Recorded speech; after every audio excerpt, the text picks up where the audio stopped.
Going after this Ford Explorer wheel bearing today. Alright, got the wheel off, got some penetrant on the axle threads.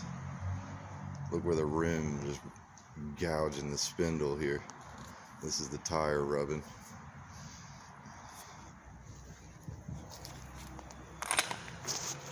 Cover your ears. Alright, calipers off, rotors off.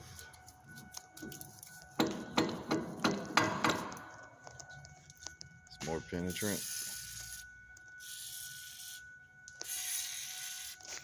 So going after this whole triangular hub assembly here, this is the back side of the bolts running out. But figure out how I'm going to get this bolt out.